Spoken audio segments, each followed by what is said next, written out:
Welcome to the DCTV News at Noon program. I'm Kelsey Kiesling. And I'm Kendra Cook. Dolores County Broadcasting Network is the producer of DCTV with support from the Southwest TV Translator Association. If you have a news topic or tips you'd like to see covered, give us a call. The studio number is 677-4119. Today's show runs Wednesday at noon and is rebroadcast at 3 and 6 p.m. and again re-aired on Saturday at noon, 3 and 6. Today is November 21st, 2017.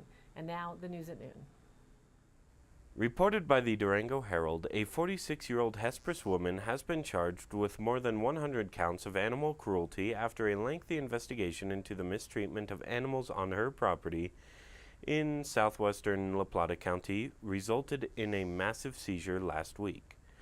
Elizabeth Miera faces 105 counts of cruelty to animals. Her first court appearance is scheduled for 8:30 a.m. December 20th in La Plata County Court. Miera signed her last name on the citation as Jackson. She did not return the Durango Herald's call seeking comment. On November 15th, about 110 animals, including dogs, a cat, pigs, goats, sheep, horses, a burro, one duck, chickens, and cattle, were seized from Miera's property in southwestern La Plata County. According to a La Plata County news release, the seizure was based on a lengthy investigation based on animal cruelty allegations that included the assistance of multiple state agencies as well as Southern Ute Rangers and Alaska Equine Rescue. Since the seizure, authorities have been tight-lipped in releasing additional information. Calls to La Plata County Animal Control Director Travis Worrell and 6th Judicial District Attorney Christian Champagne on Monday were not returned. As a result, it is unclear what penalties the DA's office is seeking. According to Colorado law, an animal cruelty charge is typically a Class 1 misdemeanor which carries a minimum sentence of 6 months in prison or a $500 fine, or both. That would mean, in theory, Miera faces a possible minimum sentence of more than 52 years in prison and a $52,000 fine. However, Juliette Picone, a Denver attorney who specializes in animal law, said courts usually exercise discretion and impose alternative sentences such as community service or other corrective actions through plea agreements. From the Cortez Journal, the community garden outside the Cortez Recreation Center could be much bigger by spring. At the Parks, Recreation, and Forestry Advisory Council meeting on Friday, the leaders of a group of volunteers who have cared for the garden since the summer presented their plan for expansion to the board. They hope to add 10 garden plots, 5 of which would be used to grow vegetables for the Good Samaritan Food Pantry. The volunteers also hope to get the help of some local restaurants to care for the larger garden. The garden currently consists of a fenced-in area on the south side of the rec center with about 8 raised beds, which in winter are full of vegetables such as lettuce, kale, and peas. Originally a Montezuma School to Farm project, it was taken over this year by a group of Cortez volunteers. Reed Bruger, one of the group's founders, said 20 to 25 people work to grow these vegetables on a regular basis, and any visitor to the rec center can harvest them. The expansion project will push the garden out to the edge of the sidewalk that curves around the building. In addition to the 5 Good Samaritan plots, Bruger and his fellow volunteers plan to open 5 plots to Cortez residents, who will be chosen through a lottery. Some of the existing plots could become demonstration gardens for local restaurants that have expressed interest in showing off the way they use fresh produce. Bruger said that he also hopes to eventually host workshops and gardening classes in the area. Bruger, along with fellow volunteers Ellen Foster and Kirby Vaughn, said they want to get as many Cortez residents involved with the garden as possible. The group still needs to work with the city to find the right time to expand the garden, but they hope to have, quote, everything in place by spring. To learn more about the community garden or to get involved, go to the Cortez Recreation Center Garden on the Facebook page or email cortezrecgarden@gmail.com. Reported by the Cortez Journal, heftier fines for bear-strewn trash are making a comeback as warmer temperatures persist. The Durango City Council unanimously approved an emergency ordinance Monday eliminating warnings for bear-spread trash and instituting a $100 fine for a first violation of the ordinance. The ordinance also requires residents to get a bear-proof container following their first offense. The council approved the same emergency ordinance earlier this fall. It expired in late October.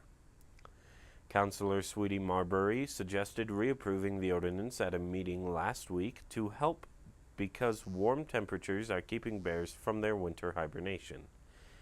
The new emergency ordinance will expire on January 18th.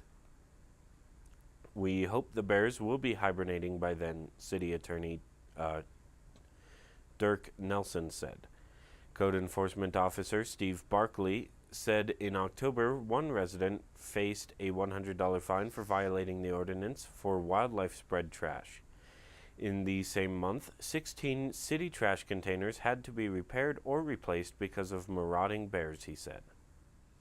Reported by the Journal in Dolores, the Galloping Goose rail bus era in southwest Colorado will be featured on Rocky Mountain's PBS's Colorado Experience program, airing on December 7th at 7:30 p.m. 7 galloping geese ran on the Rio Grande Southern Railroad from 1931 to 1952. They carried cargo, mail, and passengers between Dolores, Telluride, and Ridgeway. The documentary will feature their mechanical and weather-related adventures, how they have been preserved, and why they attract visitors from around the world. A lot of the filming and interviewing was done during one of our goose tours in Chama, New Mexico, that according to Joe Becker, motorman with the Galloping Goose Historical Society in Dolores. The restored Galloping Goose number 5 can be seen stationed in Dolores in front of their railroad museum. According to the Durango Herald, the Cortez Sanitation District Board of Directors heard the murky results of a field study conducted near a sewer line in the East 7th Street area.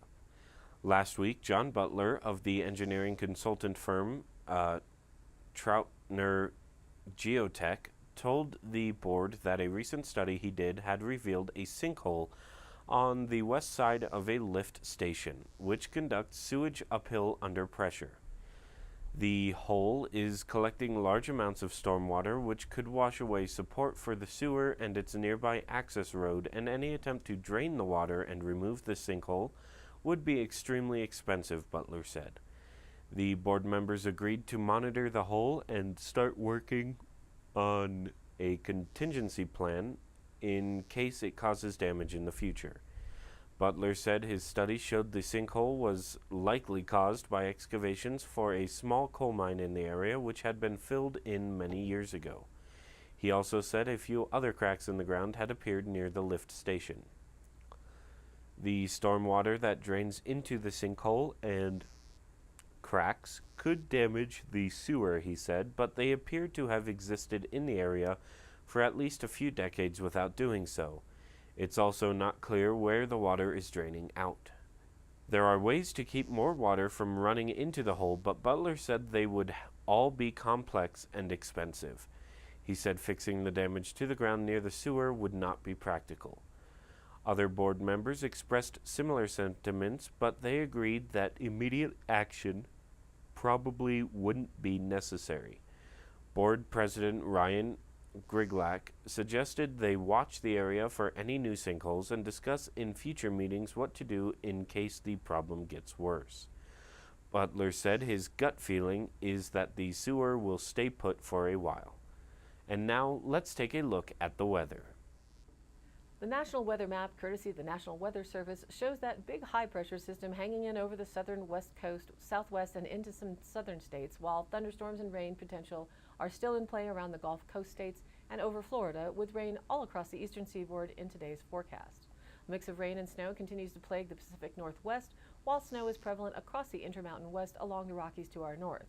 And we still see the snow-rain mix affecting the Great Lakes region ahead of that low-pressure system moving east. So for the northern part of the country, expect cold temperatures for today and tomorrow. Regionally, the National Weather Service is predicting light snow to continue over the mountains of northwest Colorado through the morning hours before drier air moves in from the west, pushing this weak disturbance east of the region by noon. The heaviest amounts, possibly near 6 inches, will be over the Park, Gore, and Flat Top ranges above timberline. Some impact to travel over the passes and high mountain roadways can be expected, but that should improve by this afternoon. Temperatures will still remain cool, yet warmer than yesterday, with a warming trend through the coming work week as high pressure strengthens over the desert southwest. Conditions will be dry with only a few passing high clouds breaking up a mainly clear sky. Our DCTV 5-day outlook then is as follows. Today, mostly sunny with a high near 54. Northeast wind around 10 miles an hour, becoming southwest in the afternoon. Tonight, partly cloudy with a low around 32. Wednesday, it'll be sunny with a high near 59. North-northeast winds 10 to 15, becoming west-northwest in the afternoon, with Wednesday night being mostly clear and a low around 33.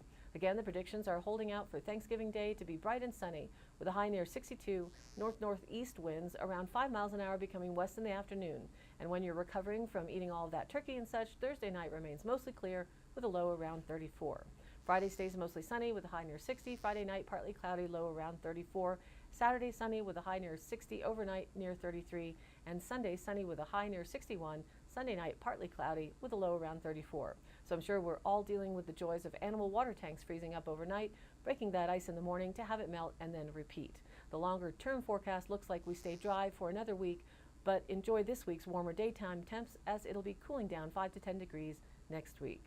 And now back to the news. Reported by the Cortez Journal, Rocky Mountain National Park might revamp its informational program to represent Native Americans who have connections to the region, according to the University of Colorado Boulder. This fall, CU Boulder faculty and students from the Center of the American West and the Center for Native American Indigenous Studies met with park officials and tribal representatives to develop a plan for how to better represent indigenous histories and ongoing tribal relationships to the land that is now Rocky Mountain National Park, according to CU News release on November 16th. Tribal participants included the Arapaho tribe of the Wind River Reservation in Wyoming and the Cheyenne and Arapaho tribes in Oklahoma, the Ute Mountain Ute tribe in Toyac, Ute Indian tribe of the Uintah and Ouray Reservation in Utah, Southern Ute Indian tribe of the Southern Ute Reservation in Ignacio, the Northern Cheyenne tribe of the Northern Cheyenne Indian Reservation in Montana, and the Comanche Nation in Oklahoma were unable to attend. Max Baer, director of the Culture and Heritage Program and the Tribal Historic Preservation Office for the Cheyenne and Arapaho tribes in Oklahoma, described the discussions as a step in the right direction, according to the news release. From the Durango Herald, anyone who doubts the lure of Route 66 should talk to Winslow Chamber of Commerce CEO Bob Hall, who said that capitalizing on the historic highway was key to revitalization of the historic downtown. 15-20 years ago, the population was dwindling, and we decided we had to do something, Hall said. We decided to fix our historic downtown, which is Route 66, and we really saw the difference. Lawmakers in Washington hope to repeat that success with a bill that would put Route 66 on the road to becoming a National Historic Trail. The bill, heard Wednesday by a House Natural Resource Subcommittee, would put the more than 2,400-mile road under the care of the National Park Service, returning signage to the road and letting it appear on maps as an historic road, among other changes. Bill Thomas, chairman of the Route 66 Road Ahead Partnership, told the committee that the road, sometimes called the Mother Road, has an important place in 20th century U.S. history. In the 1920s, it exemplified freedom and movement, Thomas said after the hearing. In the 1940s, it was the primary military convoy to ship troops, and it became the destination for everyone's favorite two-week vacation. When it opened in 1926, the road from Chicago to Santa Monica, California, was the first all-weather road connecting the Midwest and the West Coast. It was celebrated in songs and movies and came to represent typical mid-century roadside Americana. But the road was gradually eclipsed by the interstate highway system, and now exists only in limited stretches like the one through Williams, the last section of the road to be bypassed by an interstate. Thomas said one advantage of the bill is that it would restore, quote, all of the black and white iconic Route 66 highway shields that originally lined the road. The plan was welcomed by tourism officials in northern Arizona towns served by the road, and it got the support of the National Park Service at last Wednesday's hearing. Sue Masika, acting deputy director of the National Park Service, said the only change the service wants in the bill is that a, quote, thorough description and map of the road be added. The bill would support the continued preservation and commemoration goals of the existing program, but in a manner consistent with the National Trail System Act, Masika said. It would not affect funding or maintenance. Lori Pappas, the media relations manager for Flagstaff Convention and Visitors Bureau, said the road is the heartbeat of Flagstaff's tourism industry and contributes not only to the city but to the whole state's economy. It's iconic, not just domestically, but internationally, Pappas said. It definitely fits into the area where it is really easy to check off your bucket list. Hall said embracing the highway's history has worked beautifully in Winslow, where the iconic Route 66 shield signs are seen throughout town. which also includes a corner statue that pays homage to an Eagles song that references the road and, quote, standing on a corner in Winslow, Arizona. According to the Cortez Journal, teacher Melinda Green of Dolores has earned an award for Instructional Excellence Award from the Computer Technologies Program of Colorado Community Colleges Online. Green has taught online classes since 2008 for CCC Online, a statewide consortium of the 13 community colleges in Colorado. Classes she has taught include Adobe Illustrator, Adobe InDesign, Adobe Photoshop, and web design. She retired in 2016 after 18 years at Southwest Colorado Community College, where she was a full-time faculty member teaching computer, office, and graphic design classes. She also served as academic director. Green's program chairwoman, Kate Haggerty, nominated her and said she is an exemplary instructor, professional and friendly with students and colleagues alike. She is always willing to work with students, keeps the online classroom a warm yet instructive place, and has been helpful in maintaining and updating the constantly changing multimedia classes. I'm pleased to have such a stable, warm, helpful, and knowledgeable instructor on our team, she said. In a marijuana moment from the Cannabis.co, the U.S. Drug Enforcement Administration this week will grant Schedule II status to a synthetic THC drug developed by a pharmaceutical firm beset with controversy. The DEA today, on Wednesday, is expected to finalize the previously suggested Schedule II status for Syndros, that's SYNDROS, the FDA-approved liquid dronabinol drug developed by Insys Therapeutics, the Chandler, Arizona-based pharmaceutical company that last year donated to a campaign opposing marijuana legalization and last month saw its founder arrested on fraud and racketeering charges. John Kapoor and other executives were accused of providing kickbacks to doctors to prescribe the company's Subsys fentanyl spray, a highly addictive and potentially deadly opioid painkiller. Prior to Kapoor's arrest, Insys was party to several investigations, lawsuits, and enforcement actions related to Subsys. Syndros' advancement, approval, and scheduling have been viewed by analysts as potentially positive developments for the firm. Insys launched Syndros in late July as a treatment to help alleviate nausea and vomiting in chemotherapy patients and to address anorexia-associated weight loss in AIDS patients. Syndros generated $700,000 in revenue during the first 2 months, company officials said earlier this month. The U.S. Food and Drug Administration approved the new drug application for Syndros and, alongside the Department of Health and Human Services, provided a scheduling recommendation for the drug. DEA officials concurred, noting that the drug would have the same abuse potential as other substances classified as Schedule II, according to the preliminary, quote, unpublished filing made Tuesday in the Federal Register. Schedule II substances include Vicodin, cocaine, oxycodone, and Adderall. In the final rule filing, the DEA noted that 4 comments were submitted in support of the Schedule II listing, while 4 comments were submitted in opposition. Of the latter, 1 indicated the dichotomy between Syndros garnering Schedule II status, while marijuana remained in the stricter classification of Schedule I. 2 commenters expressed concern that pharmaceutical firms were profiting from approved drugs containing marijuana constituents, and another commenter noted that the FDA should not approve drugs containing any constituents of marijuana. The DEA notes that FDA-approved products of oral solutions containing dronabinol have an approved medical use, whereas marijuana does not have an approved medical use and therefore remains in Schedule I, DEA officials wrote in the filing. Marijuana advocates have blasted Insys for its stance opposing cannabis legalization. The company donated $500,000 to the campaign against marijuana legalization in Arizona and has expressed concerns about, quote, natural cannabis and the legalization of marijuana in regulatory filings. Company officials previously have told The Cannabist that synthetic drugs are highly reliable and consistent and can meet the rigorous demands of the FDA process and subsequent commercialization.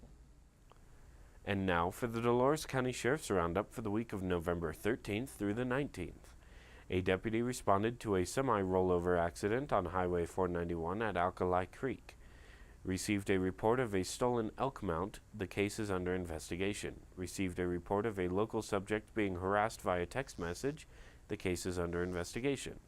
A deputy responded to a report of a missing local subject. The subject was located and found all right. That concludes today's roundup. Stay tuned for continued updates. Today's High Canyon Country's happenings. A Renegade Holiday Art Show is hosted by the Mancos Creative District and Hello Zark, Montezuma County contemporary artists with Rural Roots 3-day pop-up gallery, and that's opening Friday, December 8th, featuring Julia Boardman, Dave Butler, Rosie Carter, Jeanette Harrell, Todd Kearns, Heather Levitt Martinez, Kendra Mackenbach, Carol McHasey, Fairlight Rittner, TJ Zark. And that's Friday, December 8th from 4 to 8 p.m. at 245 North Main Street in Mancos. The Rocky Mountain region of the U.S. Forest Service announced today the availability of more than 900 temporary jobs for the 2018 field season throughout national forests and grasslands in Colorado, Kansas, Nebraska, South Dakota, and Wyoming. Temporary jobs are available in a variety of occupations such as fire, trails, forestry, engineering, wildlife, recreation, fisheries, archaeology, and administrative support. Job seekers can apply for temporary jobs through USA Jobs on December 15th through the 21st for wildland fire jobs and other early season temporary jobs, and January 26th through February 1st for recreation, fisheries, forestry, engineering, and other jobs. Temporary job opportunities are searchable online at fs.usda.gov. Job seekers can apply through USA Jobs during the applicable timeframes at usajobs.gov. Temporary and permanent job opportunities can also be found online, linked up on our Facebook page. November 26th is the 25th annual Toy Run benefiting local Durango area charities. The Toy Run is an annual event hosted by the Iron Horse chapter of the Harley Owners Group, or HOG.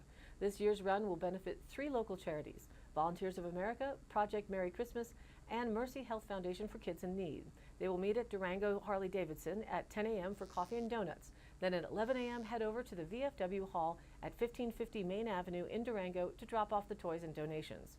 Stay for a delicious chili lunch, silent auction, and lots of door prizes. All cars and bikes are welcome to participate. Help support local charities this holiday season. Please bring a $10 toy or cash donation. And all of these happenings are posted on our DCTV News at Noon Facebook page, along with the YouTube replays, weather, and original stories and local posts. To share your event or information, contact us at dcbnnews@gmail.com or call us at the station 677-4119, and we'll be sure to get your news on air. Thanks for tuning in. News at Noon airs at noon Monday through Wednesday and then is rebroadcast at 3 and 6 p.m. and again re-aired Thursday, Friday, and Saturday in the same order at noon, 3 and 6. And be sure to check us out on Facebook. It's DCTV News at Noon. Please like us there and share it with a friend. For Kendra Cook with DCTV and the News at Noon program out of Dove Creek, USA, I'm Kelsey Kiesling. Thanks for watching.